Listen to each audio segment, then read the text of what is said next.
worship with looking at these signs and symbols of the Christian faith and talking about their meaning. And today we come to one of the most beautiful and recognizable symbols in all of creation, and it is the rainbow. There it is. Now, during the month of June, we see this symbol more than any other time of the year because of Pride Month, but I don't want to focus on that. Unlike many Christian symbols that were designed by people, whether that's the cross or the anchor or the fish, the rainbow is the one symbol that was created by God himself. In fact, the rainbow is God's own sign, and we know after the flood, God spoke to Noah and said, "I have set my rainbow in the clouds, and it will be a sign of the covenant between me and the earth." That's Genesis 9:13. So every time a rainbow appears in the sky, it serves as a reminder of this promise of God. But the rainbow is more than just a weather phenomenon. It points us to some profound truths about God and his mercy, and ultimately it's a symbol and sign of the gospel itself. So first of all, the rainbow reminds us of God's judgment.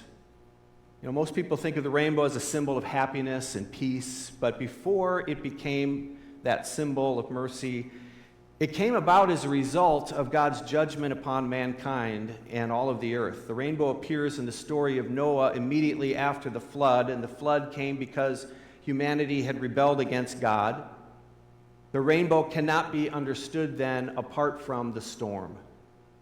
The bright colors only make sense because dark clouds came first. And in the same way, the gospel only makes sense when we understand our need for salvation because of our sin. God is holy, sin is serious, and judgment is real. And the flood reminds us that God cannot simply ignore evil. He has to confront it and eliminate it, which is the whole reason why the flood happened. But praise God, judgment is not the final word, because the rainbow also reminds us of God's mercy. After the flood, God promised Noah that he would never again destroy the earth by water. And the rainbow became a sign that God's wrath had been restrained and that his mercy was being extended. So think about that for a moment. Every rainbow appears after the rain, after the storm has passed. After the clouds begin to break, God's reminder that mercy follows judgment. And the Bible tells us because of the Lord's great love, and some translations use the word mercy there, but whether it's love or mercy, because of his great love, we are not consumed, for his compassions never fail.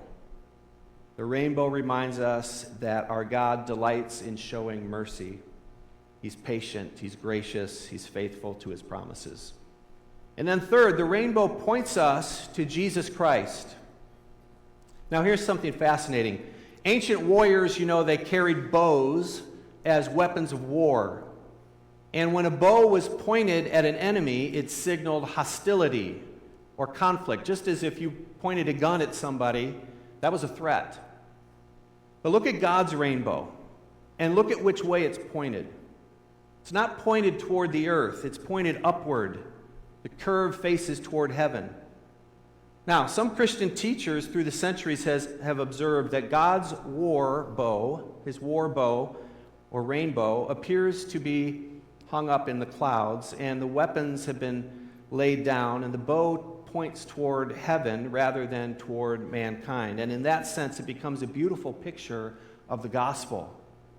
Because the truth is, God's justice had to be satisfied, and the penalty for sin could not simply disappear, and that somebody who paid the price was Jesus Christ.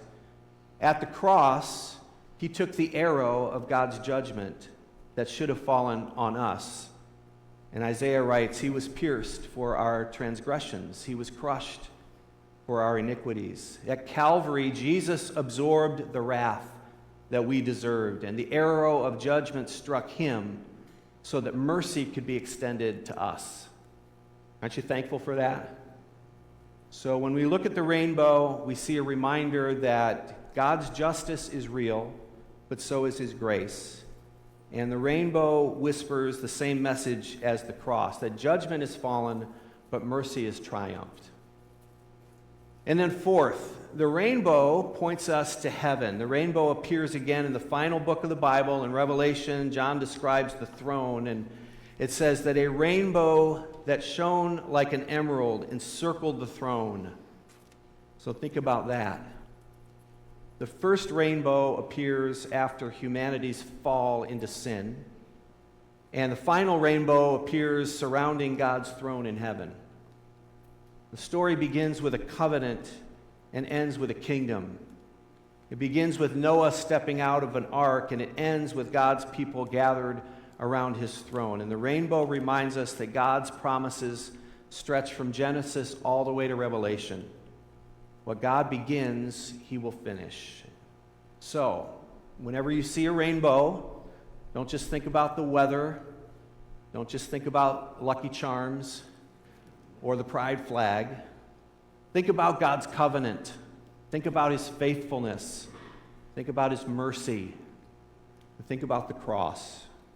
And remember that Christ took the arrow of judgment for you. Remember that God's promises never fail, and that one day the people of God will stand before the throne where the eternal rainbow surrounds his glory forever.